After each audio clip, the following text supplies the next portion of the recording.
The Kevin Hart roast went down last night. It was hosted by Shane Gillis, and it opened up. Tom Brady hit the stage. Shane told a couple of jokes, and then Usher came out in song, but it was dedicated to Kevin Hart. I will say those roasts are the prime example of there is a little bit of truth in every joke, because people will take those opportunities to tell you how they really feel about you. That's true.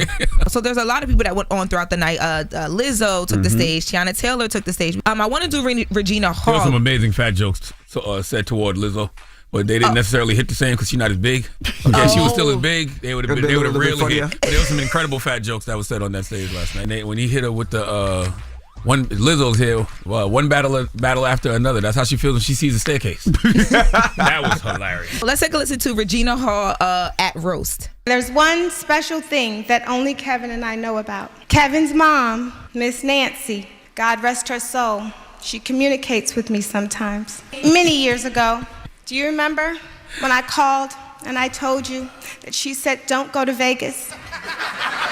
She said, Kevin, don't go in there and accidentally that girl. She said, Kevin, go to 1515, but I wrote it down wrong. She knew there was a camera in that room, Kevin, and she tried. So I want to say I'm sorry, Kevin, because that was on me. So I wrote down some other things that your mother, that she's expressed, and I'd like to read them tonight. Kevin, she misses your movies. She says they don't go up there in heaven because it's heaven.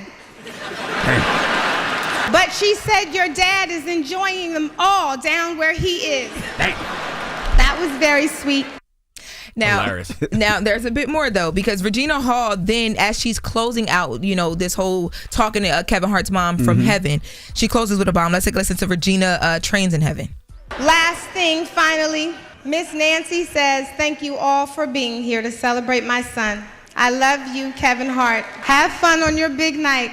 And now, I have to get back to Michael Clark Duncan, who's been a deep green mile in this for the past 3 months. Regina! The is that? It's Mother's Day. Sorry. She said they run trains in heaven. Jesus. Wait, what do you mean the other heaven? Hilarious. What? Don't, Regina? That was sorry. hysterical. That's because Kevin Hart's daughter's name is Heaven. Yes. If you don't know. Yes. Regina bodied it, man. I was waiting for that Black Death Comedy Jam energy, because in the beginning it felt a little too corporate. You know what I'm saying? Yeah. But then, as the night went on, when you saw goodness. Naeem Lynn come out, and then Cheryl Underwood and Regina Hall, it started getting where it needed to be. Katt Williams, Yes. it got where it needed to be. So Regina Hall then introduces the fact that they have a special guest there, and the special guest is Katt Williams. Let's take a listen to Katt Williams explaining the beef. For those of you just joining us, Kevin and I have beef, and I'll tell you why. Because privately, this mother stole everything from me. Before he saw my act, he was a 6'3" white man. I tried to tell y'all that Kevin Hart was a plant, because I keep burying him. He keeps springing back the up, just like a plant. Yes, I said some things I'd like to take back. Some things I said were misunderstood. I did say that Kevin was a Hollywood puppet, and I want to explain that, because it might not be what you think. I meant that the head of Netflix literally has his whole hand up Kevin's ass and can make him do anything. Kevin only has one rule in his movies: no N-word, and that N-word is no. It's never said it, never ever.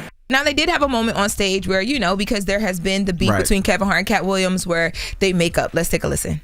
Me and this man have been at odds for years on years. You coming out here, quite the fucking surprise. But Katt, I can sit and I can watch you, I can laugh, because I'm a fucking fan first, okay? I'm a fan first.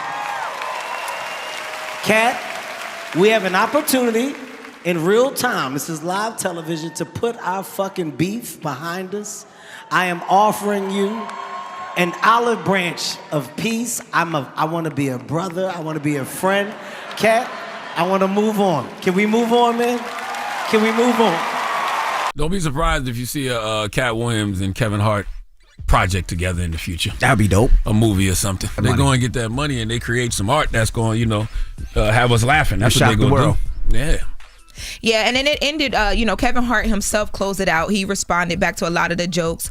It was very, very funny. And then Meek Mill's ended the night with Dreams and Nightmares. So it was and also too, The Roots were the band on the set as well too. It was super Philly, very Kevin Hart, but also very funny. And Mike Epps clearly needs more than an olive and a branch. He wasn't there. He didn't pull up. I know he probably got the offer, right? Mm-hmm. That would have been icing on the cake as well. Katt was great though. When Chris was here, I said that would be a good idea to have Katt and Mike Epps come up. Yeah, but it was a surprise. But they already had that in the works, I'm 100%. Sure. Yeah, I laughed. Too. That's all you want to do is laugh. I like when The Rock said that joke about how he got a life-size tattoo of Kevin Hart on his penis. And then he was like, Kev, you want to see it? And then he told his wife, he said, I'll show you later. Wow. Yo, Aniko, she looked beautiful last night, but she was a good sport. And don't even come to the roast if you not. Brady came straight out the gate coming for her. Like, why would you even come to a roast if you not a good sport? That's right. And I see people online saying things like, this is cringe and it's making me feel, who cares? No. That's what it's supposed to do. That's what it's all about. You're supposed to feel all those emotions. You're supposed to feel a little cringe. You're supposed to laugh. You're supposed to be appalled. You're supposed to be offended. That's what a good roast is when you got comedians up there not really giving a Cheryl Underwood was a good example of that as well too. Oh man, dropping the clues bomb, Cheryl Underwood. I enjoyed it all. It's Loren LoRosa telling you to beware of the dog. That's right, Top Dog Law. Car accident, slip and fall, or even a worksite injury. You make the call. Y'all better call the dog. No legal talk, no red tape, just one call and they handle the rest. They only get you paid if you win. No out-of-pocket fees, no hidden costs, and no catch. Bills don't wait, and neither does my boy Top Dog Law. They act fast, right when you need it. Now don't wait. Call Top Dog Law for a free case review. Call now or check them out on Instagram at Top Dog Law. Y'all can also hit them up at topdoglaw.com. Any accident, big or small, you make the call. Y'all, call Top Dog Law. That's Top Dog Law. Hold up. Every day I wake up, wake your ass up. The Breakfast Club. Y'all finished or y'all done?